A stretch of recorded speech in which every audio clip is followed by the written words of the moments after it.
আপনার রান্নাঘরই হচ্ছে আপনার ফার্মেসি, আর যে রান্না করে সে হচ্ছে আপনার ডাক্তার।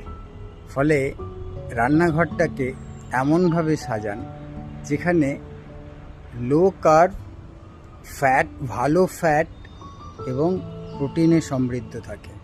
এবং তেল ব্যবহার করবেন কোল্ড কম্প্রেসড সর্ষের তেল ব্যবহার করুন।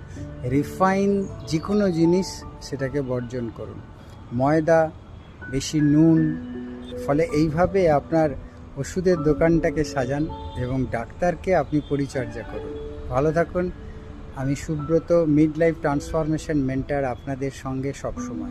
এবং কমেন্ট করুন এবং লাইক করুন। আপনার রান্নাঘরই হচ্ছে আপনার ফার্মেসি, আর যে রান্না করে সে হচ্ছে আপনার ডাক্তার। ফলে রান্নাঘরটাকে এমনভাবে সাজান যেখানে লো কার্ব, ভালো ফ্যাট এবং প্রোটিনে সমৃদ্ধ থাকে।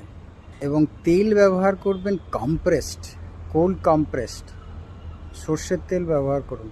রিফাইন যে কোনো জিনিস সেটাকে বর্জন করুন। ময়দা, বেশি নুন। ফলে এইভাবে আপনার ওষুধের দোকানটাকে সাজান এবং ডাক্তারকে আপনি পরিচর্যা করুন। ভালো থাকুন। আমি Subrata, mid life transformation mentor, আপনাদের সঙ্গে সবসময়।